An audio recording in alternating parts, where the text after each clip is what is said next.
The moment is seared into my memory. Crystal chandeliers reflected across the polished marble floors of Winston Hills Country Club, as laughter echoed through the grand ballroom.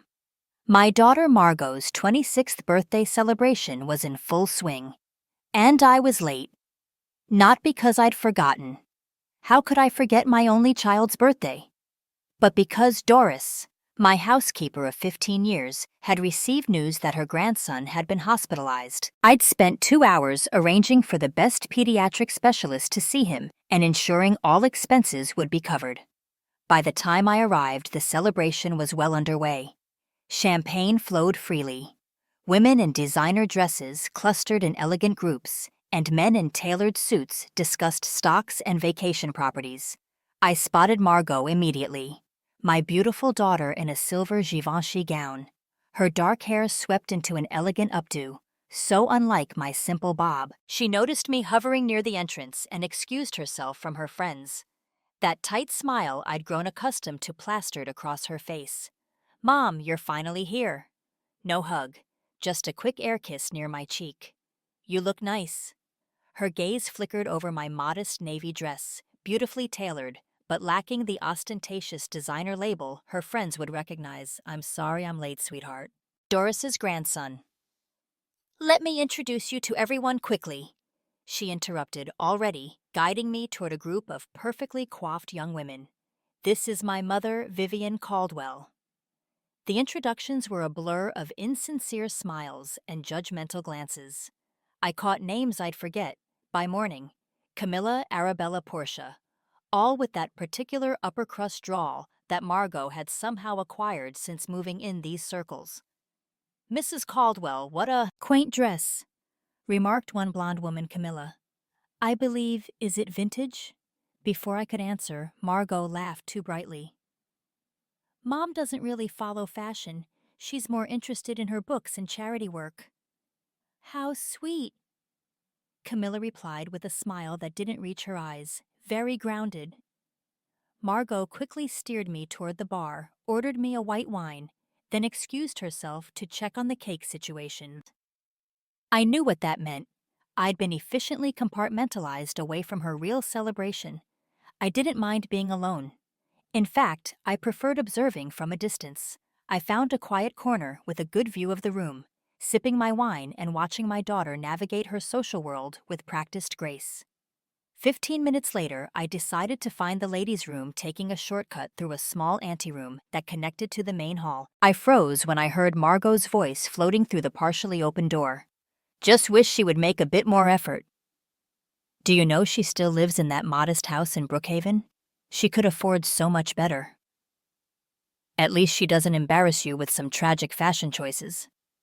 Unlike Spencer's mother," said a male voice I recognized as Harrison Montgomery, Margot's boyfriend of 8 months. That woman showed up to the regatta in a department store dress. Laughter tinkled like breaking glass, and then my daughter's voice again. "Mom is just so out of touch. She has no idea about our world. All she cares about is her charitable work and reading books. Sometimes I wish I had a mother who understood high society." "Well, she won't be sitting at the main table for the engagement party, right?" That was Harrison again. "My mother has already planned the seating arrangements. We'll put her somewhere with the older relatives. They can discuss gardening or whatever it is she enjoys." "Perfect," Margot agreed, and I heard the distinctive sound of ice cubes clinking in crystal glasses. "She won't notice anyway. As long as she has a book to read, she's content to be invisible." My heart didn't break in that moment. It had been fracturing slowly for years. Hairline cracks spreading with each canceled dinner, each dismissive comment, each embarrassed glance as Margot introduced me to her new friends. But hearing those words that my own daughter preferred me invisible, that turned the fractures into a clean break, I slipped away without being noticed, a skill I'd perfected over decades. No one saw the widow Vivian Caldwell exit the grand ballroom, cross the immaculate grounds, or slide into her modest Volvo, rather than the Bentley I could easily afford. Invisible indeed. Our story doesn't begin with that birthday party. To understand how my daughter came to be ashamed of me, You need to know what happened. 15 years earlier. Edmund Caldwell, my husband Margot's father, had been brilliant, charismatic, and surprisingly humble for a man who built a fortune from nothing. We met in college, married young, and worked side by side as he established first one successful business, then another. While Edmund became the face of Caldwell Enterprises, I managed operations, finance, and strategy. We were partners in every sense. When Margot was born, we agreed on a standard of living, comfortable enough to provide opportunities, but modest enough to teach value. Our home in Brookhaven was beautiful, but not extravagant. Margot attended excellent schools, but she also had chores and a reasonable allowance. We wanted her to understand the value of work, the responsibility of privilege. Everything changed when Edmund's private plane crashed, returning from a business meeting in Chicago. Margot was 11, suddenly fatherless. I was 43, suddenly alone at the helm of a vast business empire. Few people knew. I helped build. Don't let her become entitled. Edmund had once said during a late-night conversation about how we'd raise our daughter, money should be a tool for good. Viv, not a measurement of worth. After his death, I made two decisions. First, I would continue running Caldwell Enterprises, but quietly through trusted executives and shell companies that disguised my ownership. Second, I would ensure Margot had every opportunity her father would have wanted for her. But I wouldn't spoil her with excessive wealth. Perhaps that second decision was my mistake. Grief-stricken at losing her father, Margot became increasingly distant during her teenage years. When she requested boarding school, I reluctantly agreed, hoping the structure would help her. She thrived academically, but returned home with designer tastes and friends whose parents owned yachts and summer homes.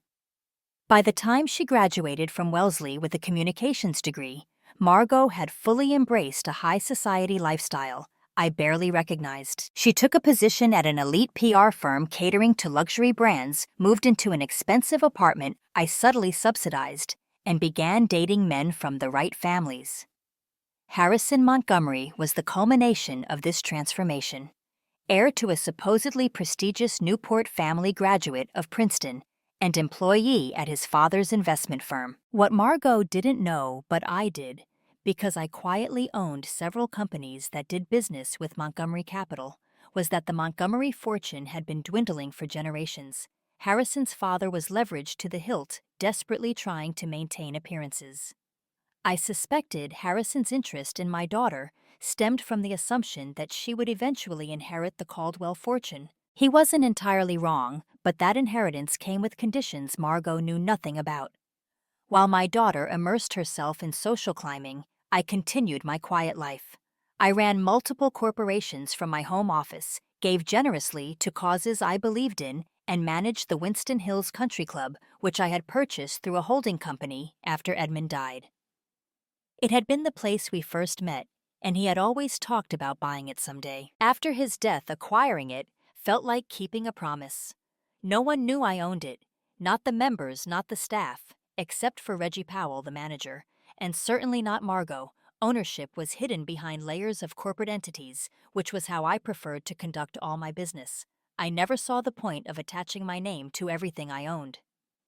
The night of Margot's birthday party, I drove home in silence, the words I'd overheard playing on repeat in my mind. As I entered my modest home, actually worth several $1,000,000, but intentionally understated, I checked my phone and saw an email from Reggie. Monthly report on Winston Hills operations, attached. Also received booking request for Montgomery. Caldwell engagement celebration on May 15th, awaiting your approval before confirming. I stared at the screen. An engagement party. My daughter was getting engaged, and I hadn't been told I was learning about it from my club manager's report. Opening my laptop, I reviewed the previous months of text exchanges with Margot. Sorry, Mom can't make dinner tonight, last-minute client emergency. Have to cancel Sunday brunch. Harrison's parents invited us to their beach house. The charity gala sounds lovely, but I already have plans with Harrison that weekend. I hadn't met Harrison until 3 months into their relationship, and that meeting had been brief and clearly reluctant on Margot's part. The only real dinner we had together, Harrison had dominated the conversation with stories about his family's historic contributions to American society, while dismissing my work with literacy programs as sweet hobby charity. Margot had sat silently occasionally, shooting me warning glances when I asked simple questions about Harrison's job or interests later. She texted, "Harrison thought you were interrogating him. Please try to be more supportive of my choices." As I scrolled through months of similar messages, the truth I'd been avoiding crystallized. My daughter was ashamed of me. She saw me as an embarrassment to be managed, a relic from before she'd reinvented herself as part of the social elite. The next morning, while sorting through mail I'd neglected, I found an elegant envelope addressed to Genevieve Fitzroy. My closest friend accidentally delivered to my address. Inside was an invitation to celebrate the engagement of Harrison Montgomery III and Margot Caldwell at Winston Hills Country Club. My phone rang almost immediately after I set down the invitation. Caller ID showed Genevieve's name. "You've seen it, haven't you?" she asked without preamble. "The invitation to my daughter's engagement party that I wasn't aware was happening." "Yes, just now." Genevieve's sigh was heavy with sympathy. "I couldn't believe it when I received it yesterday. I assumed there was some mistake." "No mistake," I said quietly. "Just a deliberate choice." "What are you going to do, Viv?" I had no answer. What does a mother do when her child is ashamed of her very existence? After hanging up, I wandered into my study where photos of happier times lined the bookshelves. My fingers stopped on one particular frame, Edmund and me at Winston Hills. Champagne glasses raised in celebration after he'd closed his first major deal. We were so young, so in love, so full of plans for the future. Behind the frame was a small safe built into the wall. I rarely opened it, but today I needed the connection to my past. Inside were Edmund's letters, our marriage certificate, and the deed to Winston Hills Country Club, my surprise gift to him that he never got to see, as I held these tangible pieces of my history. Something shifted inside me. Edmund would be heartbroken to see how our daughter had evolved, how she'd embraced exactly the values we'd tried to protect her from. My phone rang again. It was Reggie. "Mrs. Caldwell, I wanted to speak with you directly about the Montgomery event," he said, his voice carefully neutral. "Mr. Montgomery Sr. has made some specific requests for the engagement party. He's asking for the Founder's Room and exclusive use of the East Terrace." The Founder's Room was reserved exclusively for the club owner, me, and had never been used for private events. "Has he indeed?" I replied, an idea beginning to form. "Tell me, Reggie, have the Montgomerys specified whether I'm invited to this celebration?" His hesitation told me everything. "They provided a guest list. I didn't see your name. Mrs. Caldwell. I assumed it was an oversight." "Not an oversight at all, Reggie. They simply don't know who I am." I paused, looking again at the photograph of Edmund and me. Perhaps it's time they learned. The following morning, I called Genevieve and invited her to lunch at her favorite restaurant. As the only person who knew the full extent of my financial empire, she would be essential to what I was planning. "You're plotting something," she said as soon as we were seated. "You have that look." "What look, Ma?" "The same look you had when you secretly bought out that company that tried to hostile take over Edmund's first business." I smiled despite myself. "I'm not plotting revenge, if that's what you're thinking. Pity that Montgomery boy could use a good comeuppance." Genevieve had met Harrison once and had immediately disliked him. "So what are you planning?" "A revelation," I replied. "It's time for Margot to understand who she really is and who I really am. But I need to be careful. This isn't about humiliating her. It's about reconnecting with the daughter I've lost." Over grilled salmon and white wine, I outlined my plan. Genevieve's eyes widened, then narrowed in appreciation. "It's perfect," she declared. "Understated but unmistakable, Edmund would approve." The next 3 weeks were a flurry of quiet activity. First, I met with Reggie at Winston Hills to arrange for a special board meeting to be scheduled an hour before the engagement party. As the owner, I rarely exercised my right to convene the board, but this situation warranted it. Next, I contacted several long-standing business associates, people who knew my role in Caldwell Enterprises, but had never met Margot. They would be essential to establishing my credibility. Then I reached out to Margot's alma mater about establishing a scholarship fund in her name, focusing on supporting young women from underprivileged backgrounds pursuing communications degrees. The university was delighted and readily agreed to have their president attend the engagement party to make the announcement. Finally, I visited an upscale boutique recommended by Genevieve. The stylist seemed surprised by my request. Clothing that reflected my status while maintaining my personal preference for understated elegance. No flashy logos, nothing ostentatious, just impeccable quality that those in the know would recognize immediately. Most clients want something more obvious, the stylist commented as she selected pieces. I'm not most clients, I replied.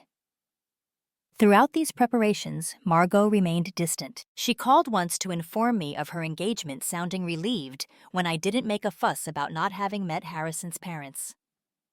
There's going to be a small celebration at Winston Hills, she mentioned casually. Very exclusive. I'll make sure you get an invitation. That invitation never arrived.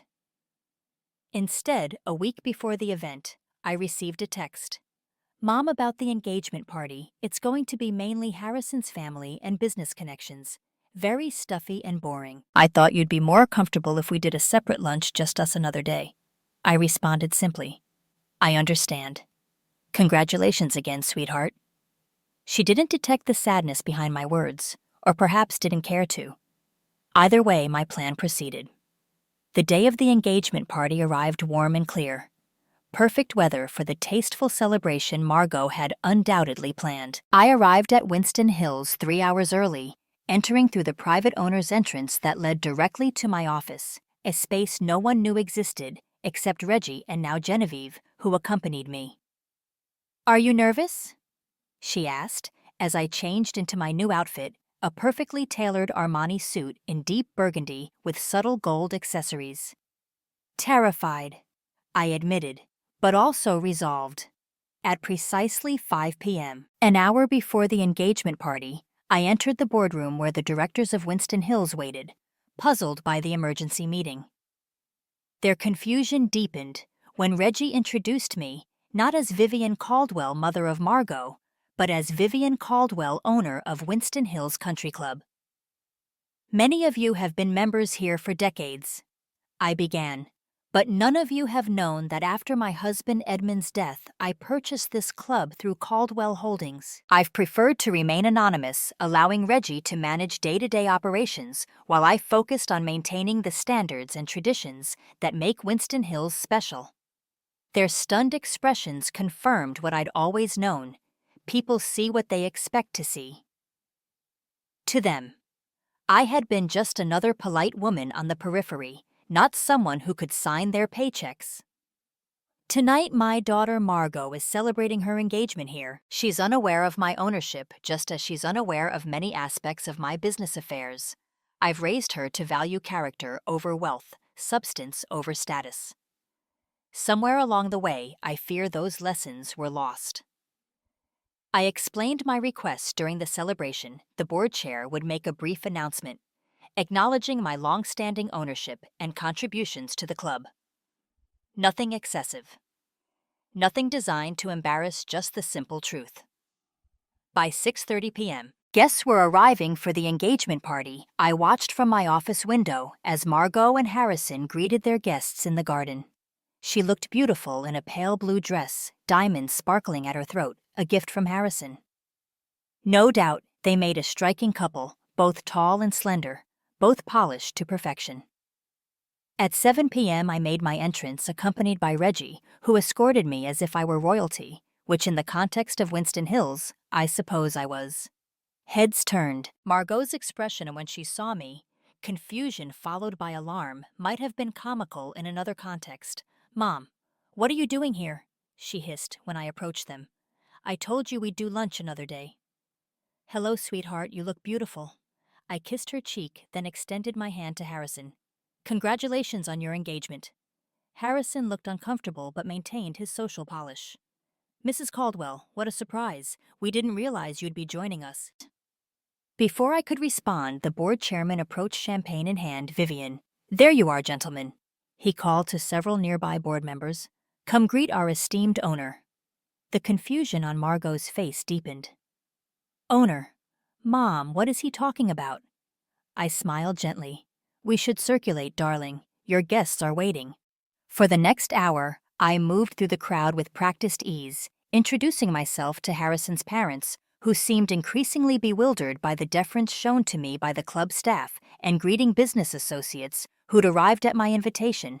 Margot followed in my wake, her composure cracking as she witnessed person after person treat me with respect, bordering on reverence. When the president of Wellesley College approached to discuss the generous Margot Caldwell scholarship I had established, my daughter nearly dropped her champagne flute. The defining moment came when Bernard Wilson, the board chairman, clinked his glass for attention. The room hushed as he began a toast to the engaged couple, but then pivoted. "Before we celebrate these young people's future, I'd like to acknowledge someone special. For 15 years, Vivian Caldwell has been the guiding force behind Winston Hills. Though many of you didn't know it, her vision transformed this club from a good institution to a great one, all while she preferred to remain anonymous. To Vivian, a true example of grace, generosity, and leadership." The room erupted in applause. Harrison's father's face had gone ashen while his mother clutched her pearls so tightly I feared the string might break. Harrison himself stared at me with new calculation in his eyes. Margot looked shell-shocked. As guests returned to their conversations, she grabbed my elbow and pulled me toward a quiet corner. "What is happening?" she demanded, her voice shaking. "You own Winston Hills since when? And what's this scholarship in my name?" "We should have this conversation privately," I suggested. "Perhaps tomorrow." "No, now." Her eyes flashed with the same determination Edmund had often shown. "You've clearly been keeping secrets." "As have you, darling." I kept my voice gentle. "An engagement party to which your mother wasn't invited." She had the grace to look ashamed, if only briefly. "I thought you wouldn't fit in. You don't understand this world." "On the contrary," I said quietly, "I understand it far better than you realize. The question is whether it's a world worth aspiring to." Our conversation was interrupted by Harrison, who approached with a newly solicitous smile. "Mrs. Caldwell, I had no idea about your connection to the club. Margot never mentioned it." "Margot didn't know," I replied, "just as she doesn't know about the other businesses I own." His eyebrows rose. "Other businesses?" "Mom is being dramatic." Margot interjected. "She helps run a literacy nonprofit and does some consulting." I smiled. "Among other things." Harrison's gaze sharpened. "Perhaps we could meet for lunch next week, Mrs. Caldwell. I'd love to hear more about your consulting work." The naked ambition in his eyes told me everything I needed to know. When I glanced at Margot, I saw a flicker of uncertainty, the first chink in her carefully constructed social armor.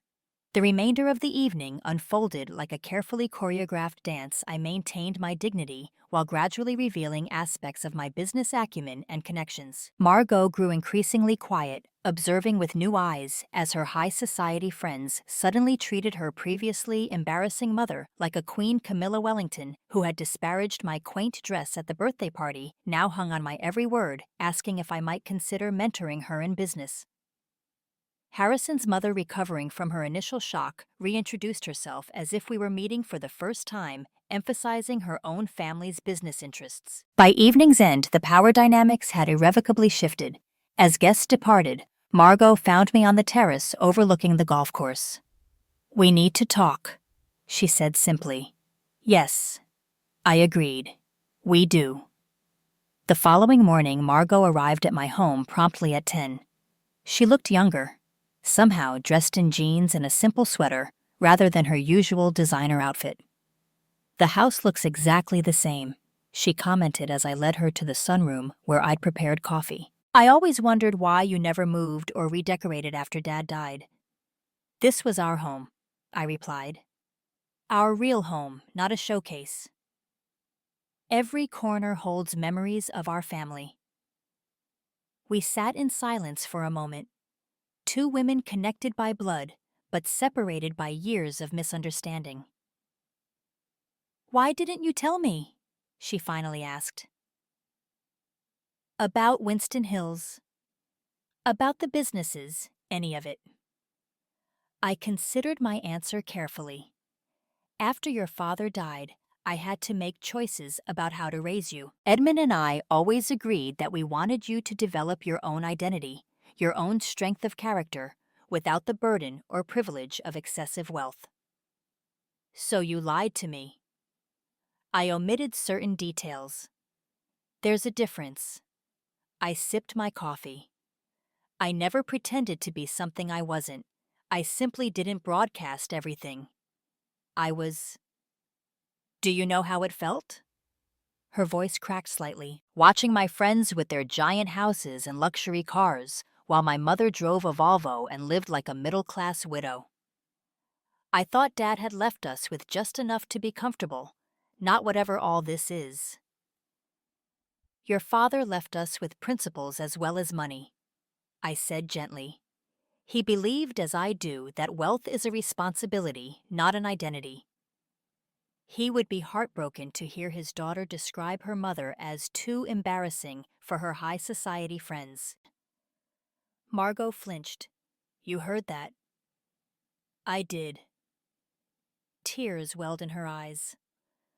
"I'm sorry I was stupid and shallow, and I don't even know who I've become these past few years." "I do." I said, "You've become someone trying desperately to belong in a world that measures worth by possessions and pedigree. But that's not who you are, Margot. That's not how you were raised." "And Harrison," she asked quietly, "did you know he's only interested in me because of Dad's money?" I suspected. His family's finances aren't as robust as they appear. She nodded slowly. "He called me this morning. Suddenly he's pushing for a short engagement and mentioning prenuptial agreements, wondering aloud about your family's holdings," as he put it. "And what did you tell him?" "That I needed time to think." She looked up at me vulnerable in a way I hadn't seen since she was a child. "Mom, I've made such a mess of everything." I moved to sit beside her, taking her hand in mine. "No, sweetheart. You've just lost your way a bit.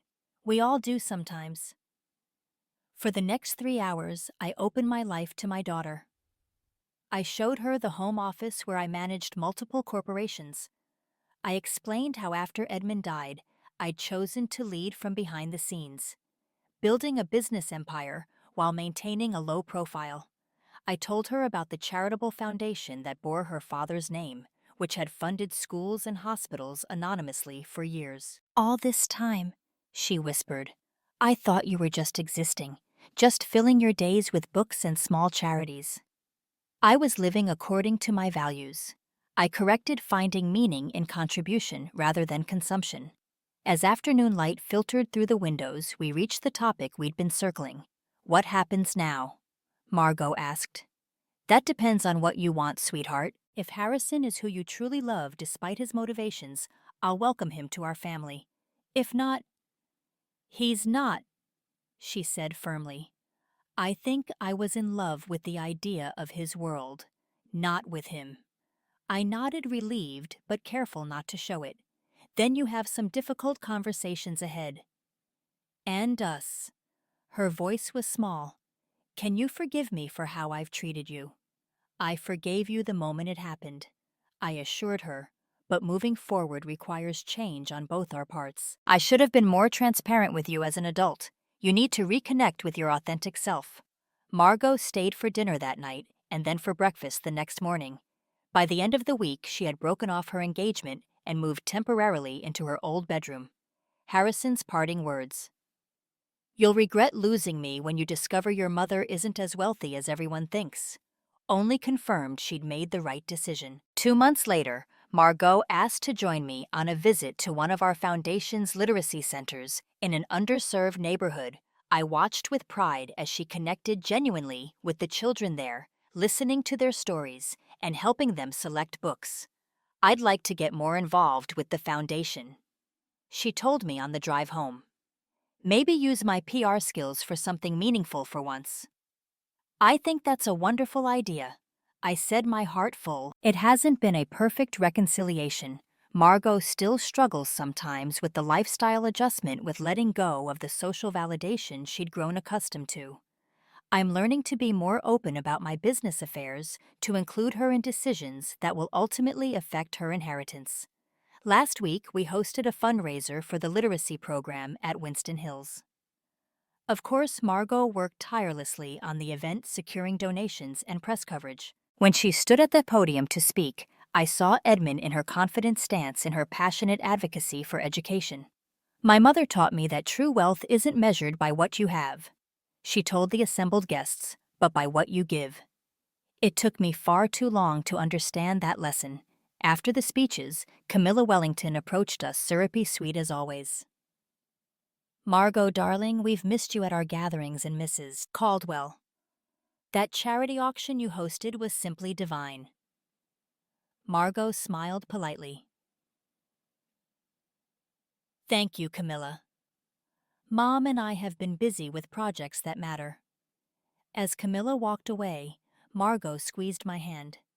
Remember when I thought she was someone worth impressing? I laughed. We all have our blind spots, sweetheart. Looking around the club that evening at the community we'd brought together at the daughter who was finding her way back to her true self, I felt Edmund's presence more strongly than I had in years. We had created something valuable together, something that transcended bank accounts and social status, something that finally our daughter was beginning to understand. If you've ever felt overlooked or underestimated, take it from me. There's power in being underestimated. Sometimes the person others dismiss as too embarrassing or out of touch is the very person holding the keys to the kingdom, or in my case, the country club.